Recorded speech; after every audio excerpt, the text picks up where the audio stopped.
Quand j'étais enfant, j'étais un mauvais élève. J'étais un mauvais élève parce que j'avais peur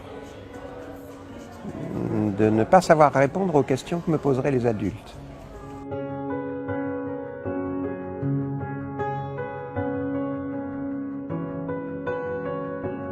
Et toute cette peur de l'enfance est devenue une connaissance. Et mon travail d'adulte, c'est de les guérir de cette peur. La réaction des adultes est toujours la même. Eux aussi ont peur. Ils ont peur que le fils ne réussisse jamais. Et les professeurs aussi ont peur. Ils ont peur d'être de mauvais professeurs. Tout ça, c'est une affaire de solitude. Solitude de l'enfant, solitude du professeur, solitude des parents. Très bien. Il faut casser cette solitude. Pédagogiquement, comment tu casses la solitude? En créant des projets communs, où tout le monde est impliqué. Par exemple, pour l'école, un des projets communs, c'est le théâtre.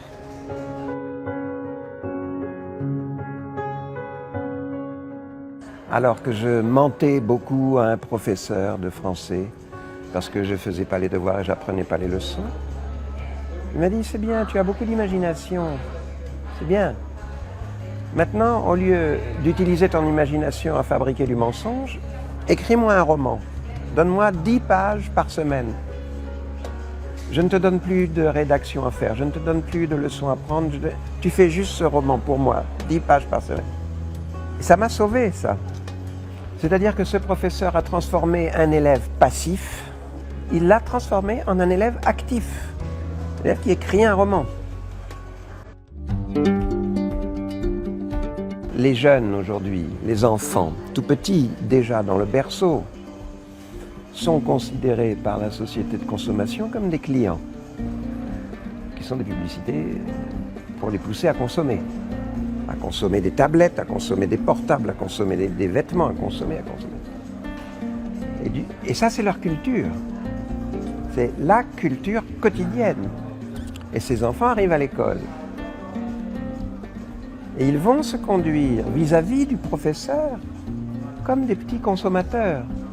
Moi, professeur, je ne m'adresse pas à tes désirs, je m'adresse à tes besoins fondamentaux.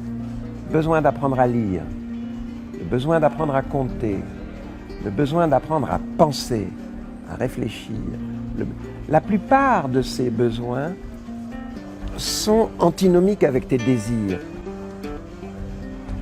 Et c'est pour ça qu'il est beaucoup plus difficile d'être professeur aujourd'hui que dans les années 50, où les enfants n'étaient pas encore les clients de la société marchande. Mais le problème, c'est que l'enfant, tout petit, dans son berceau, lui, il va croire que son désir est un besoin fondamental.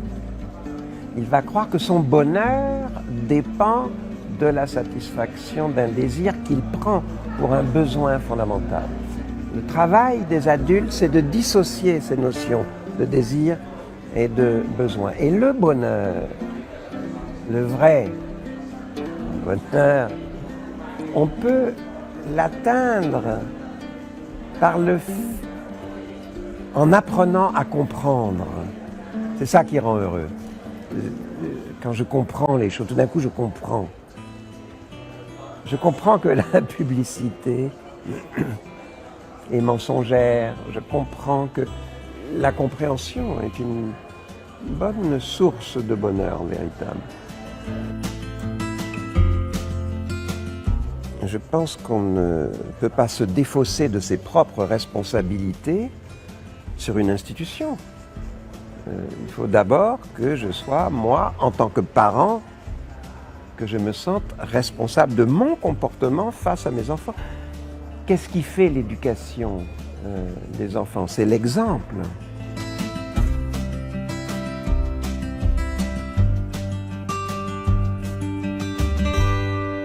Il faut dire aux jeunes que contrairement à ce qu'on leur dit, l'amour rend intelligent. Au fond, tu as 3 types de personnes. Tu as les passeurs, tu as les gardiens du temple, ceux qui considèrent que ce qu'ils savent, c'est leur propriété privée, que les autres sont indignes de le savoir. Et puis, tu as la troisième catégorie, c'est ceux qui s'en foutent. Incultueux. Donc, le passeur, c'est celui qui prend en considération sa propre culture et qui sait que ça ne lui appartient pas, que ça peut faire le bonheur des autres. Si je t'emmène voir ce soir un film que j'ai adoré, tu vas être heureuse si toi aussi tu l'adores. C'est ça, déjà, être passeur. Mes enfants, c'est très simple. Ce que vous savez, ce que tu sais, ne t'appartient pas. Ce n'est pas ta propriété privée. Elle ne fait que passer à travers vous. Et une de votre raison d'être sur Terre, c'est de partager ça.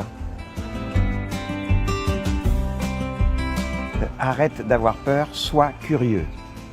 Sois curieux. La curiosité est un bon remède contre la peur.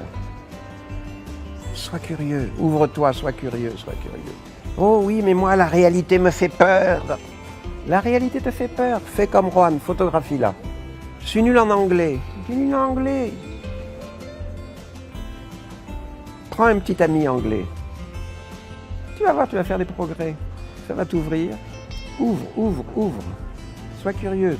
Ne te referme pas.